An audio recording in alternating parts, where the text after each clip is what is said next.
This commenter says, definitely not all in, but consider that if you make 100% in dividends over, say, 2 years, the rest of your years in that position is risk-free. Why? Because you got your money back. That's return on investment. That's true.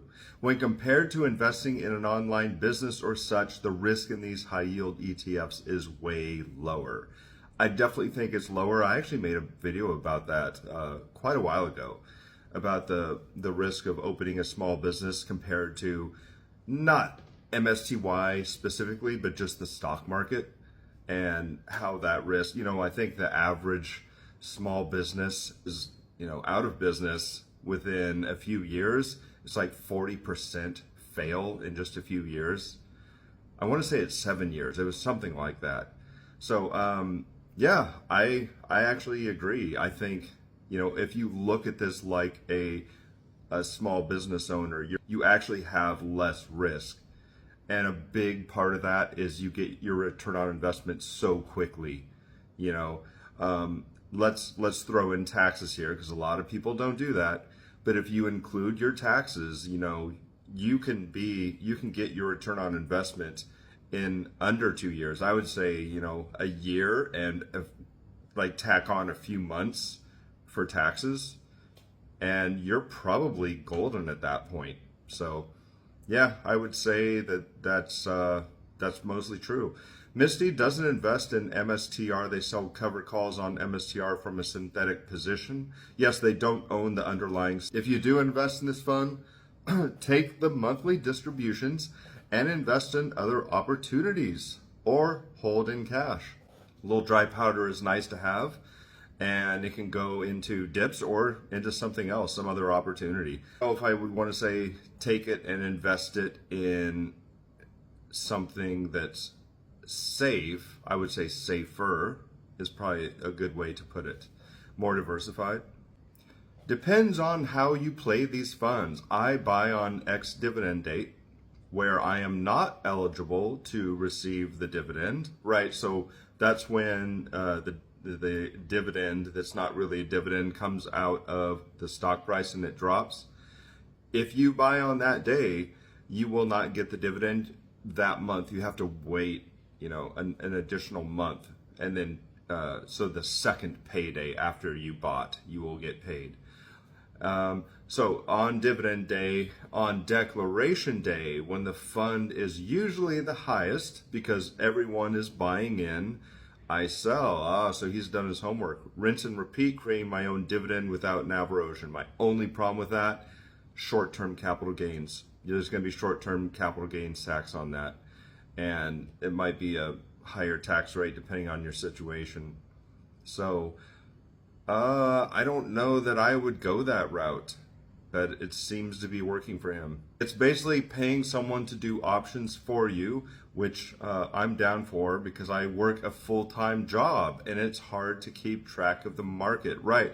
So if you don't want to spend time on your computer or laptop, if you are working, if you want to travel extensively, that's where these come into play, in my opinion. Or you just don't know how to do options and you don't want to learn how to do options.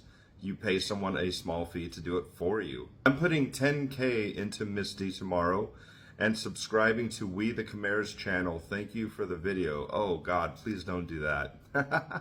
You will learn a lot from Mr. Khmer. He will change your life. He'll change your life. I'm not going to say if it's for the better or for the worse, but it'll change your life. I maxed my Roth into MSTY last year, started with 25K plus 7,500 in contributions for the year, with dividends reinvested and selling calls. My Roth is at 137K. If that even does half as good this next year, it's still going to more than double my plan. Oh, I'm sorry, there's no periods here or anything. It's going to more than double. My plan is to focus on MSTY until my monthly income is double that original 25K, then move dividends reinvested to SCHG, right? Something we talked a little bit about in the last video. Definitely more stable, more growth, for sure, more growth in NAV. with a lower yield and it's diversified. That's a good plan. Nothing wrong with doing that. They're drawn into the potential that MSTY has and MicroStrategy has, but they obviously are risk averse, and so they're coming up with these plans on kind of playing both sides of the fence. Sometimes you have to do that if going into something like this with a lot of cash bothers you. You're gonna have to find ways to work around that. But at the same time, you're like, I don't want to miss out either, right? So a lot of people obviously feel that way. A lot of investors feel that way. Had a guy tell me that yield max can't erode capital but only return your capital. I had no idea what the hell he was talking about, but he was passionate enough to respond to me 4 times. So the return of capital is actually a classification that is used, and it's not necessarily to be taken literally. In other words, they're not saying we're just giving you your money back.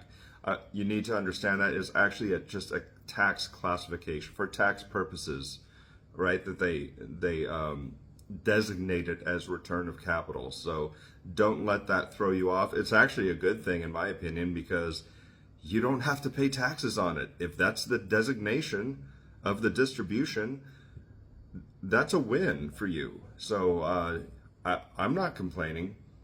Love MSTY. My Roth IRA cost basis is only $19 and going down every month. That's a really good cost basis. Wow, that like $19. Almost half my shares are from 2024 income. Looking forward to seeing more in 2025. A lot of investors have this in their IRA. I'm not against the idea. You could always sell out of it if you feel there's going to be a downturn. Roll that money into something else. Maybe you go back to MSTY or MicroStrategy at a later time, but because it's in your IRA, it doesn't mean you have to hold it forever. These are synthetic derivative ETFs, not covered call ETFs. You need to use both in a strategic play. BITO is a good play for dividends against Bitcoin futures. Again, these ETFs like volatility and they want wild swings in the underlying tracking stock. If the tracking stock goes up well, you will see a bump in dividends. If it goes down, you might see a decrease. Yes, it's all dependent on the volatility of the underlying stock. Mixing Coney with fiat, Nvidia with dips is a good derivatives play. Minimize the erosion and track overall performance. Remember, these are tricky to play long term. You need a strong will. I will mix yield max with traditional cover call ETFs along with floating rate bonds funds to maintain a slightly trending higher overall portfolio. I don't do exactly what that guy does, but I believe in a blended portfolio or a hybrid portfolio. And the reason is to combat any potential decrease in NAV over time. Because you are getting these huge distributions, you want something to make up for that. Because if you log in every day and your portfolio's red, that's gotta wear on you. You want to see some green days, and you gotta see those drops. They're hedged a little bit with your growth plays or some other hybrid play. There's even ETFs out there that in themselves are hybrid, right? They have a little bit of I believe it's a 5e is made that way, or KQQQ from Curve, right? Where they're a hybrid of growth. At times there'll be growth, or a part of the portfolio will be growth. And there's other times that they're going more for the cover call premium, or there's a mix of both those assets. So you could do it yourself, or you could rely on funds that do it for you. Type of ETF is for income. Don't put more than 5% of your portfolio in these, and don't worry about it. Collect your dividends, spend it, burn it, buy lottery tickets, or whatever you want to do. Income funds should not be emergency funds. Emergency funds should be things like cash, gold, and treasury-based ETFs. Income funds are only for income and are not in the same class as growth stocks unless you go to a more conservative income fund like JEPI or JEPQ. Well, JEPI and JEPQ are definitely income funds. They're more conservative for sure. Emergency funds, what a lot of people do is they do go into treasuries. So their treasuries act as their cash, and then when there's a bear market, let's say you're retired, this is what a lot of people do. They have a certain percentage in treasuries. They sell off the treasuries when the stocks are down, and then they rebalance. When it goes back to a bull market, they'll sell off some of the stocks, rebalance, go back into treasuries. But my problem with that is your yield, it drops your yield down quite a bit. And if you're looking at inflation, or even worse, if you're looking at monetary debasement, you are treading water. MSTY, monthly payments are not dividends. You may want to do additional research before posting FUD. MSTY has returned over 200% in cumulative total return since inception. Show me something better. I think the content creator understands the difference between dividends and what they pay, which is a distribution. There isn't a whole lot that's better. If you're going by options trading funds or covered call funds, whatever you want to call them, I don't know of anything that's doing better, not with overall returns. YieldMax has a place in a portfolio. Buy one share, let the dividends and distributions pay you back. What? One share? Why the heck would you do that? Coney paid me back in 11 months. I don't think, have I held Coney that long? 11 months, boy, that doesn't seem right. But maybe I missed a few months that this guy collected some huge distributions. I think the last 6 months it's gone down because the volatility has gone down. So maybe that's why I'm not paid off yet. TSLY will have paid me back next month at 19 months. For those 19 months, what could have you done if you put that into SPY or something similar, right? You wouldn't just be like back at square one. Now, the good thing about that is they do have potential going forward, but I feel like you're trading that off for quote unquote losing those 19 months. It's all about opportunity costs.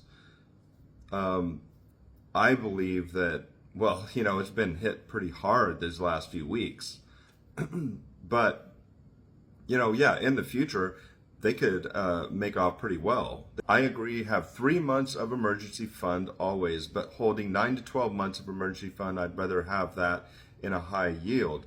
I think holding 30% for emergency and investing 70%, so balance if an emergency shows up.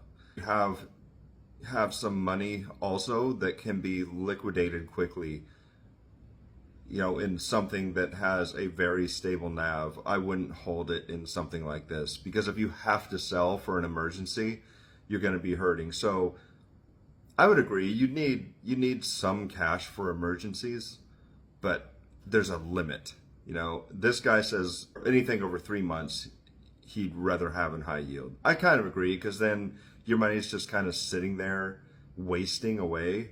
I have been looking for information about this ETF for a while because it seemed like BS.